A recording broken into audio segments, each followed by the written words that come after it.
맞이하여 오늘이 두 번째 강의군요. 네, 두 번째 강의. 지난 시간에 말씀했지만은 초기 교단의 모든 초기 교단은 일단 포교를 하고 그 포교를 사람들이 모여들게 될 적에 이 사람들이 어찌 다시 나가지 못하게 그걸 차단을 시키느냐. 사실 그 초기 기독교는 사실 그것이 뭐냐면은 재림사상이었거든. 재림이라는 게 그 용도로 만든 거거든. 예수는 십자가에서 죽으셨고 그렇게 해가지고 천당으로 갔는데 너희들이 여기서 공동체를 꾸리고 있으면 너희들을 천당으로 데려가기 위해서 너희들을 그 복락의 세계로 끌고 가기 위해서 빵빠레 울리면서 그냥 트럼펫 소리와 함께 그냥 내려오신다. 그날을 기다려라. 이 사도 바울의 사상에는 이게 아주 명백하게 있거든. 그 재림이라는 걸 imminent second coming이라고 하는 긴박한 재림 사상. 그러니까는 대개 뭐냐면 긴박하게 온다고 하면 이 세상이 끝나버리니까. 그러니까 다들 그냥 몇 월 며칠 몇 시차로 우리가 하늘행 천국행 기차를 탈 테니까 글로 다 나와라. 전부 재산 팔아가지고 다 나온 거야. 그게 그 플랫폼에 쫙 나오는 사람들이 초기 기독교 공동체를 형성한 사람들이란 말이야. early Christianity라는 게. 그러니까 이 사람들은 어차피 땅 다 처분했고 재산 다 끝내가지고 이 지상이라는 거 없어진다고 그러니까. 그래가지고 왔는데 어떡할 거야. 그래서 그 사람들끼리 탁 뭉쳐가지고 공동 식사하면서 그 마지막 재림을 기다리는. 그러니까 불트만도 얘기하는 게 early Christianity라는 건 초기 공동체의 특징은 뭐냐? 아포칼립틱 컨그리게이션이라는 거지. 종말론적인 공동체였다는 거예요. 회중이었다는 거예요. 그런 비극이 어디 있습니까? 그래. 그것이 이제 뭐 오늘날에도 여호와 증인이라든가 이런 모든 문제. 그 영국 영화인데 Children Act라고 하는 영화가 있어요. Children Act. 엠마 톰슨이 영국의 판사로 나오거든. 여자 판사인데, 야, 진짜 그 판사의 삶을 그렇게 리얼하게 그 영국의 코트 이면의 모든 거를 볼 수 있게 그렸는데 대단합니다. 그 영화가 보면. 그러니까 영국의 법제라든가 그 판사들의 삶이라든가. 그런데 거기에 이 걸린 문제가 그 어린애가 Children Act라는 게 뭐냐면은 이 미성년자의 저기지. 그러니까 children이라는 게 뭐 미성년의 무슨 법령이라는 얘기예요, 이게. 그러니까 근데 이 애가 아직 미성년이야. 그러니까 그 우리나라 법적으로 성년이 18, 우리는 몇 살이나 지금 16살인가? 그리고 여기는 16인가 그래. 그렇게 돼 있는데 이제 병원에 입원했는데 수혈을 해야 되는 거예요.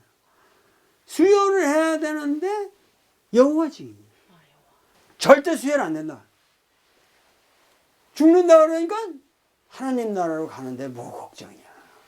그러면서 그냥 안 하는데 병원에서 칠드런이기 때문에 법적으로 갖고 갈 수가 있는 거야. 그러니까 어린애는 수혈을 받고 안 받고를 종교적인 신념이든 자기 개인적인 신조에 의해서 결정할 수가 없는 거예요. 영국 시민인 한에 있어서는. 그게 칠드런 액트란 말이야. 어린애들을 그래서 보호하는 거야. 그래가지고 이 판사가 그걸 가지고 이렇게 쭉 하여튼 그걸 딜링 하는데 상당히 훌륭한 영화입니다. 엠마 톰슨이라는 여자의 아주 성숙한 연기와 지금 과연 이게 정당한가 이런 문제들이 종교적인 광신의 문제를 다루고 있는데 사실은 서양 문명 전체라는 거죠. 여러분들이 사실 갈라디아서 뭐 고린도전서 고린도후서 뭐 모든데 종말론적인 공동체의 성격이 이게 뭐 여호와 증인을 얘기하지 않아도 그러니까 서양이라고 하는 것은 이렇게 그 불합리한 정신을 가지고 있다는 거죠. 내가 이 다음 학기부터 한국신학대학에서 다시 강의를 할 텐데 하여튼 우리나라에 기독교만 해도 상당히 깨인 사람들의 나를 데려다가 이렇게 강의를 시킬 신학대학에서 강의를 시킬 정도로 깨인 기독교인들이 그래도 많은 거죠 우리나라는. 그러나 이런 영화들을 보면 서양은 결국은 터무니없는 종교적 광신에 의해서 오늘까지도 사회적 모든 문제에 그 어떤 텐션과 고통을 주고 있는 그런 문명이라고 봐야 돼요. 근데 여기서 말했단 말이야. 이놈들이 우리 도에 들어올 때는 어떤 마음이었고 나갈 때는 어떤 마음이었습니까? 그러니까 그렇게 그 풀 위에 나부끼는 바람과 같이 줏대 없는 놈들을 가지고 신경 쓰지 마라 이거거든. 에? 그러니까 그렇다면은 즉 이놈들이 처음에 들어와가지고 말이야 들어와가지고 동양에 들어와가지고 강령이 됐다 이거야. 시천주조화정영정만마시면 직위금지원이 대강, 직위금지원이 나가면서 자기가 주문을 외면서 강령을 했다고 한다 이거야. 그렇다면은 어떻게 해서 그 놈들한테 하나님이 왜 그런 놈들한테 강령을 한 겁니까? 어떻게 해서 그 놈들이 그렇게 강령을 받았습니까? 이것도 참 대단한 질문이죠. 들어올 때는 어떤 마음이었고 나갈 때는 어떤 마음이고 뭐 그런 종자들 가지고 신경 쓰지 말라는데 걔들이 들어와서 강령을 했다 하는데 그래서 우리가 다 같이 그렇게 강령을 받았으면은 그야말로 무국태도를 다 받은 건데 그러니까 수훈이 얘기하기를 불택선악이하고 딱 나오거든. 여기 불택선악이라는 건 누구예요? 여기 주어가 하느님이죠. 하느님께서는 선악을 가리시지 아니한다. 요게 요 짧은 말이지만 요것이 내가 보기엔 통학의 핵심이라고 말할 수 있는 거예요. 뭐냐면은 하느님은 나쁜 놈인지 좋은 놈인지 이게 나쁜 놈 좋은 놈이 있을 거 아니야? 여기 나쁜 놈이 나쁜 놈 좋은 놈을 딱 가려가지고 나쁜 놈을 싹 죽여. 그래가지고 좋은 놈만 있어. 이거를 인간이 지금 원하는 네 질문자는 우리가 되게 이런 기독교의 몇천 년 동안에 아우구스티누스부터 여태까지 내려오는 모든 논의가 이런 논의라니까. 그 왜 악한 놈들은 다 징벌해버리고 선한 사람만 살려두시지. 그렇게 이 나쁜 놈들이 배교하고 나갈 새끼들까지 우리 들어와서 강령을 받습니까? 그러니까 우선 수훈의 입장에서 본다면은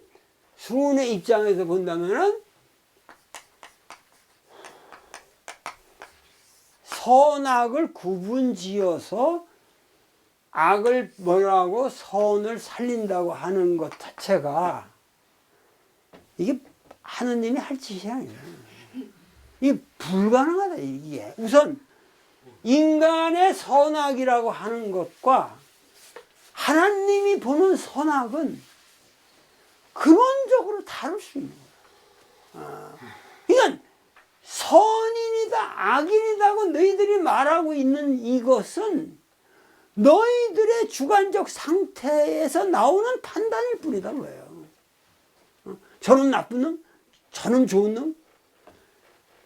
지금 저놈은 나쁜 놈이라고 저 좋은 놈이라고 하지만 그게 언제 바뀔지 몰라.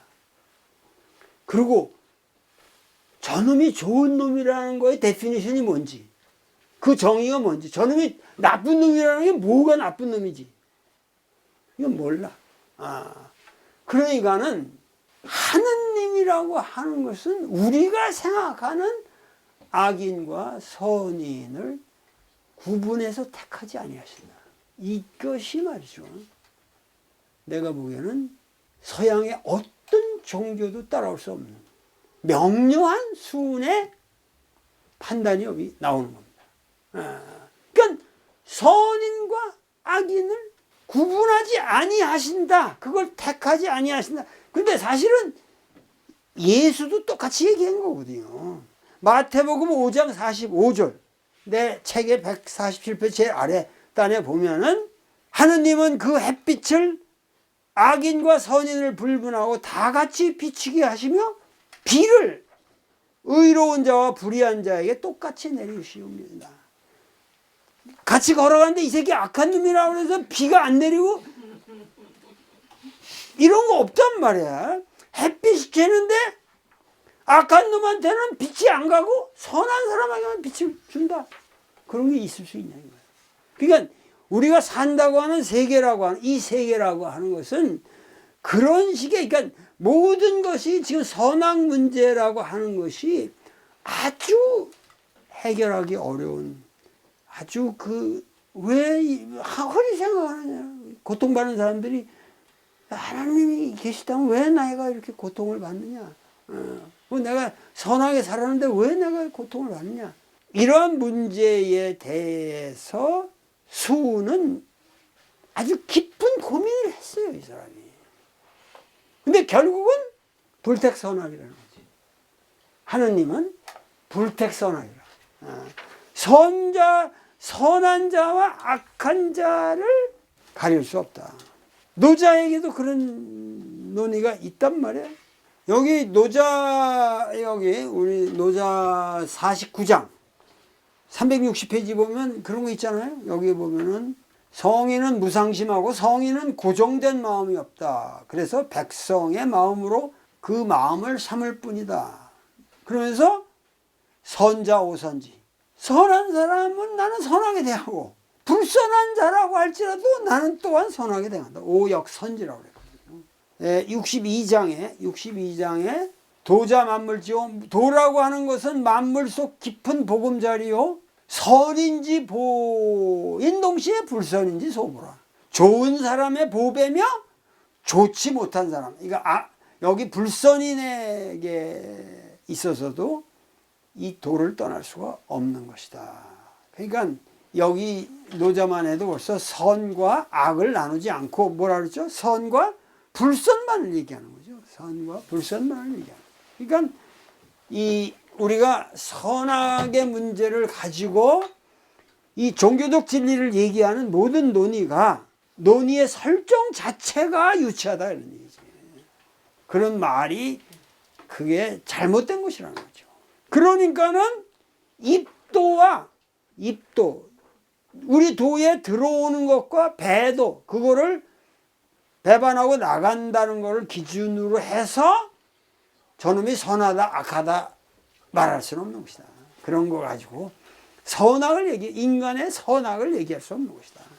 그러한 분별적인 기준으로서 하느님의 축복과 징벌을 예언할 수는 없는 것이다. 이게 그러니까 대단한 거죠. 수은의 사상에 있어서 핵심적인 거예요. 그러니까는 불택선악. 하느님은 인간의 어떤 인간의 선악을 가리지 않고 선악이라고 해서 선자라고 해서 구원해주고 악인이라고 해서 멸절시키고 이런 짓은 하지 않는다. 그러니까 하는 얘기가 불택선악이라고 그러니까 거기다 얘기하는 게 그렇다면은 배도를 한 후에 그 사람의 인생을 볼 때 결국은 배도했어도 해도 없고 그렇다고 또 뭐 배도해서 더 잘 됐다고 할 것도 없다는 그런 말입니까? 이런 얘기. 우리 도를 나가서, 그러면 나가서 아주 잘못됐어. 그러면은, 자, 그 보라. 하느님이 저 징벌하는 거 아니야. 그래가지고, 잘못되면은 고소해야 하고, 배도를 했는데 가서 장사도 잘하고 잘 살아. 그렇다고 뭐 그런 걸 부러워할 것도 없는 거야.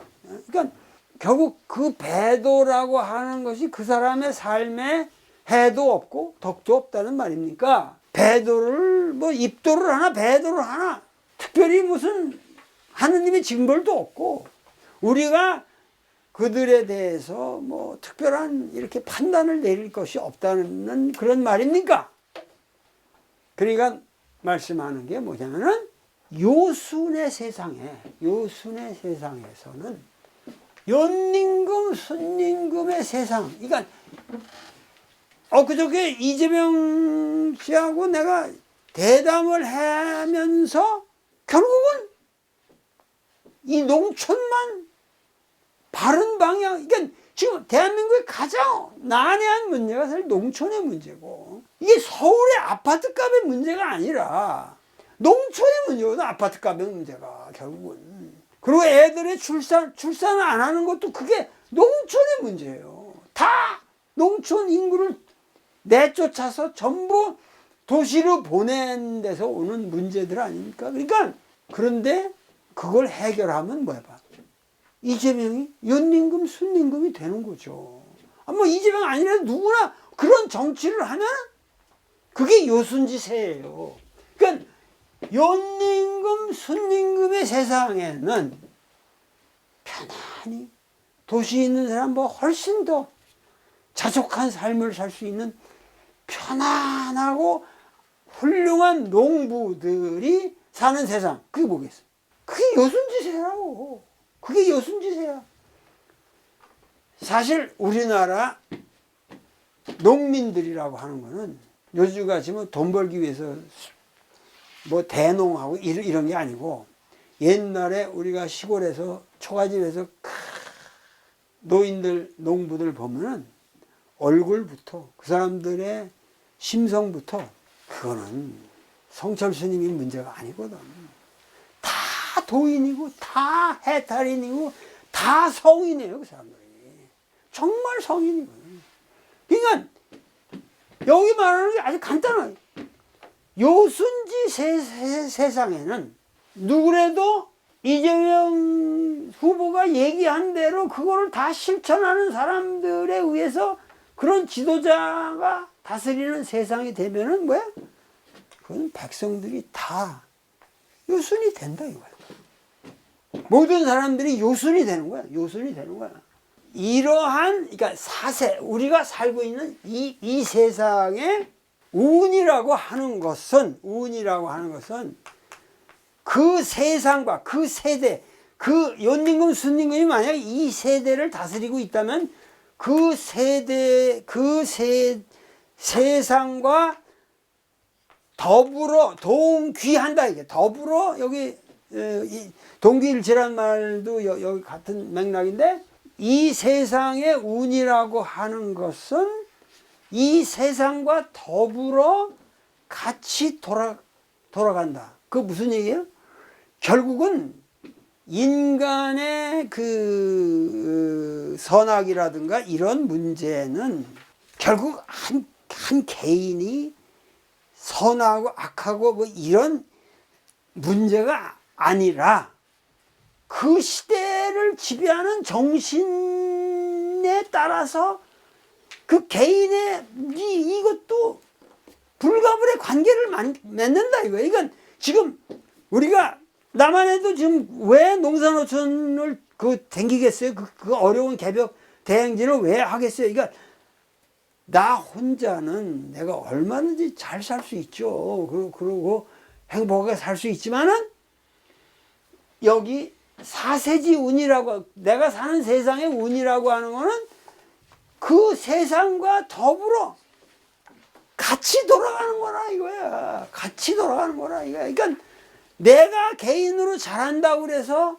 뭐 내가 대단한 게 아니고 저 사람이 한 개인이 악하다고 그래서 나쁜 짓을 좀 했다고 그래서 그게 나쁜 짓을이라고만 규정할 수가 없는 거다. 이게 그 세상이 도둑질 안 해. 먹고 살 수가 없게 해놨으면은 여기서 몇 세대가 몇백 년을 좋은 땅에서 좋은 환경에서 거기서 농사 짓고 열심히 살았는데 갑자기 거기서 쓰레기 매립장으로 변한다. 그리고 갑자기 그냥 송전탑이 지나간다. 사실은 그건 완전히 그냥 가서 그냥 총으로 갈기는 거나 똑같은 짓들이거든요. 그 사람들 다 내쫓고 무슨 산업단지 만들고 이렇게 돼버리니까 사실은 이 시골 가서 느끼는 거는 정말 개인의 선악의 문제를 떠나서 집단적인 죄악이 들어와 버리니까 집단적인 죄악이 되어버리니까는 우리가 이 농산어촌 문제라는 것도 우리가 반드시 그러한 이 세상, 그 세상을 지배하는 그 사세지 운이라는 게 연임금, 순임금이 들어와야 모든 사람이 같이 연임금, 순임금이 되는 거지. 그것이 어떤 개인적인 판단에 의해서 선악을 논할 수 없다. 선인, 악인이라는 건 무의미하다는 거지. 나 혼자 유기농을 해도 소용없는 거고, 그게 전체적인 분위기가 같이 가야. 그러니까 항상 선악의 문제라고 하는 것은, 이 선악의 문제라는 것은 우리 동양인들에게 있어서는 이거는 사실은 개인의 문제가 아니라 서양은 모든 윤리학설이라는 게 개인의 선악을 따지는 거예요. 그게 기독교 이 사도 바울의 어찌하여 내가 행하고 싶지 않은 악만을 내가 골라서 행하냐든가 모든 게 이 선악의 문제라는 걸 개인의 실존적 문제로 봤단 말이야. 근데 우리 동양 사상은 선악의 문제를 그렇게 안 봅니다. 기본이 뭐예요? 선악이라는 문제는 공동체의 문제라. 요순의 시대가 되면은 백성이 다 요순이 된다. 이 말이 뭐냐면 선악이라는 거는 그 시대 정신의 문제라는 거예요. 그 시대가 지향하는 선이 있으면은 뭐 조금 악한 짓을 하든 뭐든 다 선한 방향으로 가는 거죠, 역사가. 그러니까는 그 배도를 한 사람이, 배도자가 그 인생에 해가 닥칠지 덕이 올지 그것은 천주. 이 천주, 하느님에게 있는 문제다. 그건 하느님의 문제지. 그거는 내가 부재하고 알아. 나에 있지 아니하다. 내가 너 자식은 여기 왔다가 나가고 나서 너는 완전히 네 인생 패망할 거야 하고 저주를 한다든가 이런 차원을 벗어나는 문제다.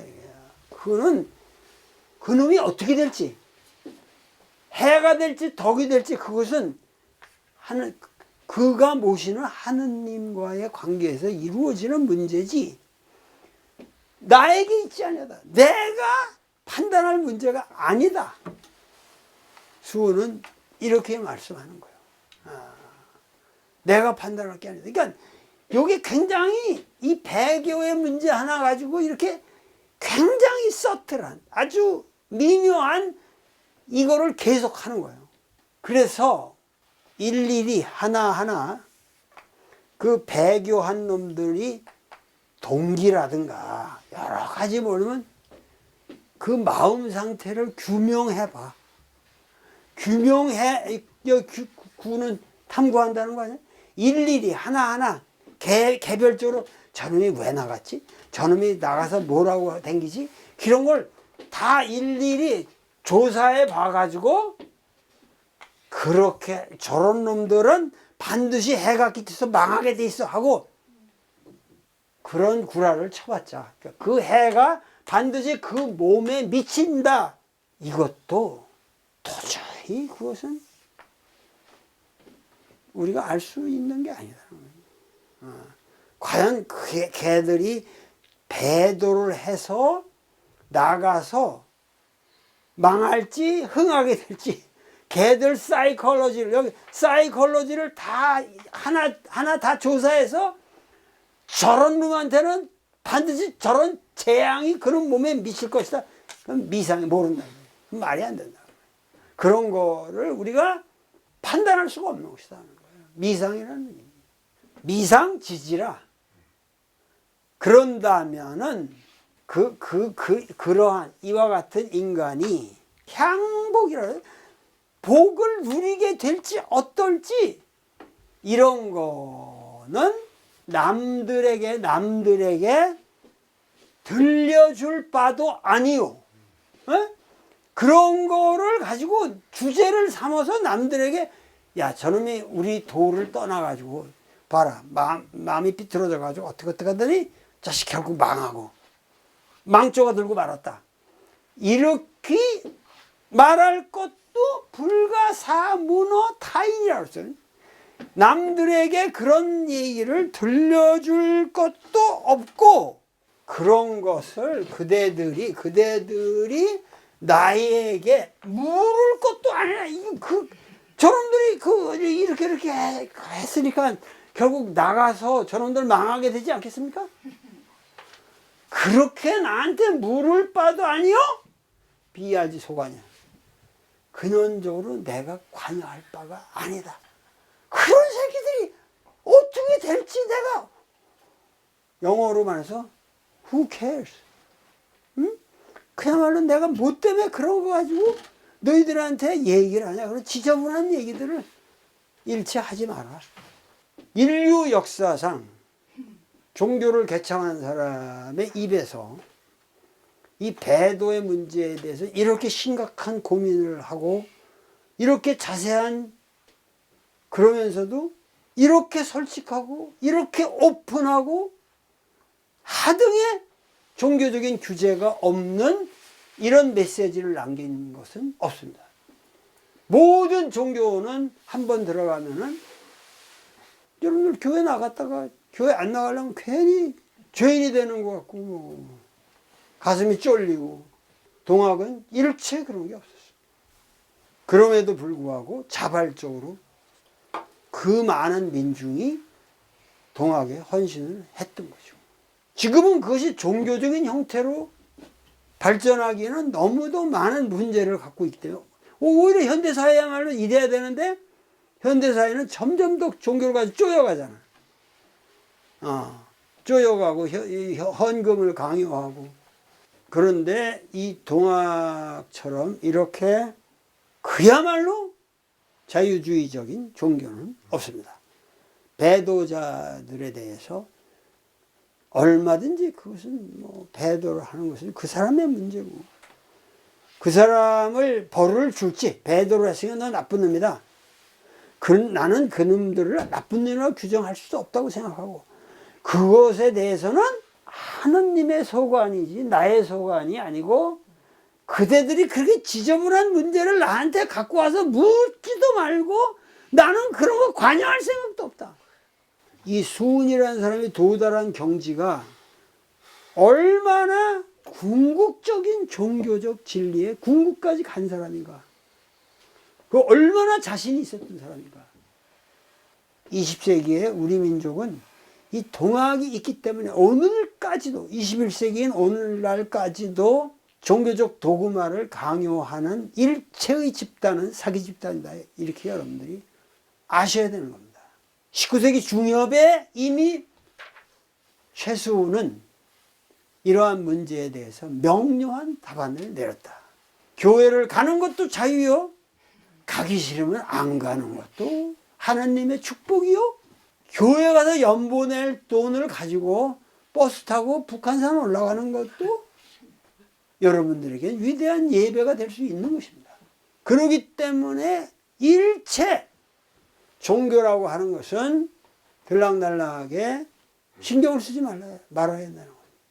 근데 사실 우리나라의 이 산사 같은 건 거의 이렇지 않습니까? 우리 민족에게 맞는 산사에 뭐 꼭 입도 배교라는 게 있습니까?